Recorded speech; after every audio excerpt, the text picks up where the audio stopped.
Morning, good afternoon, and good evening. Wherever you are in time and space, welcome to Just the Word TV, and thank you for joining our daily morning devotion.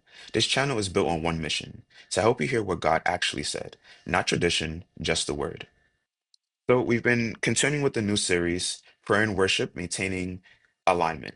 And we kicked things off by diving into prayer. We talked about how, after the incredible work God did in us through the fruit of the Spirit, we need practices that keep the fire burning.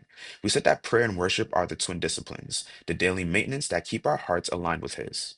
Today, we're going to tackle the second discipline, or describe it, worship. Um, and before I start, I want to let you guys know that we're going to be going through a lot of Hebrew and Greek definitions. A lot of the words that I do not know how to properly say, I will be spelling out a lot of these words. So please keep that in mind. I'll spell it out just so that you can go back and research it and see for yourself as well. So let's start with a picture. Imagine you walk into a gym. Over in the corner, there's a guy at the squat rack. He's got the best gear, the most expensive shoes, and his headphones are blasting a playlist so loud you can almost feel the bass from across the room. He looks the part, he sounds the part, but then he gets under the bar and his form is just a disaster. His back is rounded, his knees are caving in, it's painful to watch. And he'll soon find out that all the hype and all the music in the world can't make up for bad form. He's not building strength, he's setting himself up for a serious injury. For so many of us, that's exactly how we've been taught to approach worship. We think it's about the playlist. We think it's about the Sunday morning feeling, the loud music, the emotional high. But God is looking at our form. He's looking at our posture, not just for the 2 minutes of a worship song, but for the 168 hours of the week. Because true worship was never designed to be just a song we sing, it's the posture that enables us to bear the weight of our daily lives for the glory of God. So we'll get into the word. Our foundation comes today from two key passages. First, Jesus' game-changing conversation in John chapter 4, where he says, "But the hour is coming and is now here, when the true worshipers will worship the Father in spirit and truth. For the Father is seeking such people to worship him. God is spirit, and those who worship him must worship in spirit and truth." And second, Paul's radical call to the church in Romans chapter 12, "I appeal to you, therefore, brothers, by the mercies of God, to present your bodies as a living sacrifice, holy and acceptable to God, which is your spiritual worship." And I'm reading from ESV edition. So notice the shift. Jesus says worship isn't about a location, but about your inner reality, your spirit and truth. Paul says worship isn't about a dead animal on an altar, but about your living body on the altar of everyday life. This is the heart of it all. This is the maintenance. And to really get into this, we have to look at the original language, the wonderful, beautiful part. So now we're looking at the Greek word for worship, which is spelled Proskuneo. It's a compound word that literally means to fall forward and to kiss towards. It's the picture of a servant so overcome with reverence for their king that they fall on their face and from a distance send a kiss of honor towards their king's feet or the hem of his robe. It's an external physical act of bowing that reveals an internal posture of absolute surrender and honor. We see this idea in the Old Testament too, like in Psalms 95, verse 6, which calls us to bow down to, this is a Hebrew word, Shachah, which is that same physical act of prostrating ourselves. So this is the spirit part Jesus talks about, that inner awe, the reverence. The second word we need to know, it's the one that Paul uses in Romans chapter 12, verse 1. It's a Greek word it's spelled Lareia. It's often translated as spiritual worship or reasonable service. This word mirrors a powerful Hebrew concept, the word avad, spelled Avad. In Hebrew, avad can mean to worship, but it also means to work or to serve. You see it in Joshua chapter 24, verse 15, where it says, "As for me and my house, we will avad, serve the Lord." The people of God never separated the work from their worship. True worship was your service, and your service was your worship. This is the truth part Jesus talks about. It's the form, it's the body, it's the tangible proof of our inner reverence. So let's put it together in one tight line. True worship is the fusion of inner surrender, spirit, and honor, and honest outer expression, truth and form. So this completely reframes that famous scene in John chapter 4. Jesus, a Jewish man, is sitting at a well in Samaria speaking to a Samaritan woman, breaking about three major social and religious rules in one go. They get into a debate about worship. She says, "My ancestors worshiped on this mountain, but you Jews insist the place to worship is in Jerusalem. Who's right?"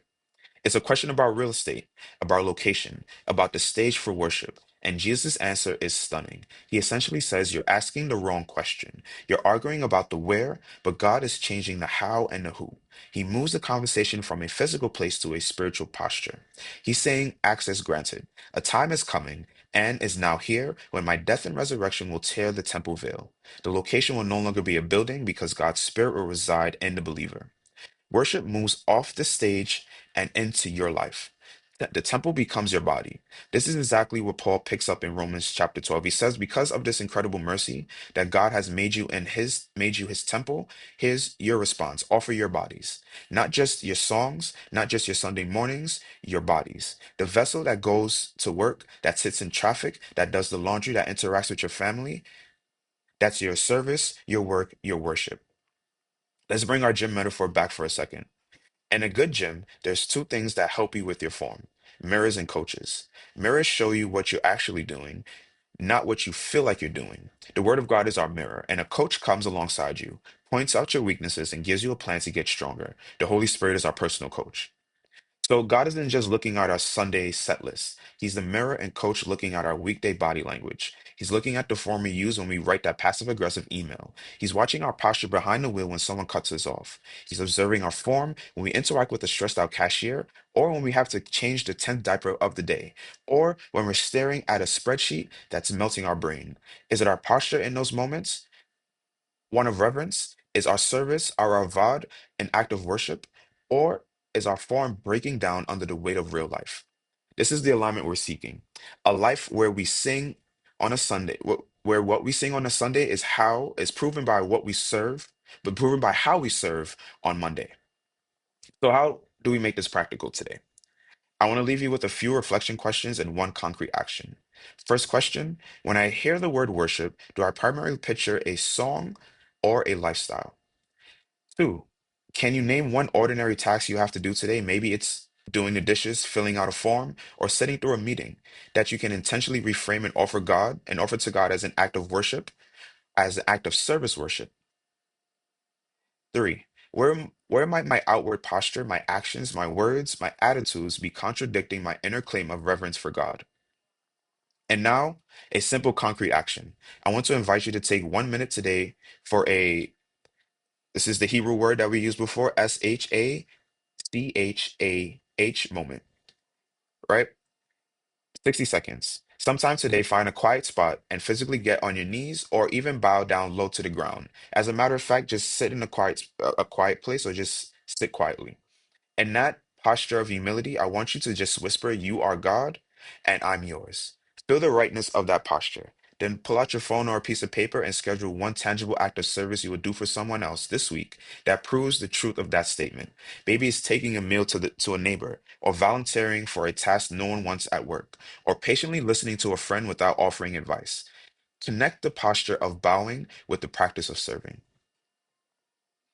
So, I hope that we got a new idea of what worship is. And I know there's a lot of definitions given out today, but I promise that as we continue going back and forth between prayer and worship, you're going to start to feel and start to experience those particular definitions. And you start to understand that worship is more than you singing a song. It's more than the worship time or the worship service or the worship piece of the service. It's more than that. It's about your daily lifestyle. It's about when you leave church on that Sunday and you go about the rest of your week, right? When you're not in the community with your Christian friends, or you're not in your whatever community in which you serve God. If you're not in that community, what is your lifestyle like? That is when the true worship comes out. So put it to you this way: the nature of your true worship is not defined or is not actually seen during church, right? So that's why during church I never look at people's worship then, right? What I want to know is what's your lifestyle outside of church? When you leave these four walls, when you leave this church service, right? After you've finished singing and shouting and doing everything to your fullest extent, showing, that true act of worship, what's your worship outside of church? That's the big question. Your lifestyle outside of church, does it truly reflect and mirror that of God? And that's the understanding that I want us to get to today. That worship is not just, something you do in church. It's not just whatever time amount of time you spend in church, whether it's 4 hours, 5 hours, whatever time you spend, that's not when worship is really supposed to be done. And that's not when worship is really just defined into. It's not defined into that particular box. Worship is a 24/7 thing. You do it every day of the week.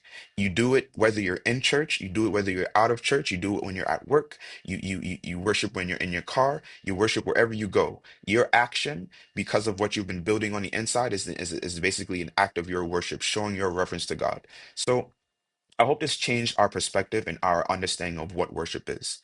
So until next time, stay grounded, stay humbled, and above all else, stay aligned with just the word. Thank you.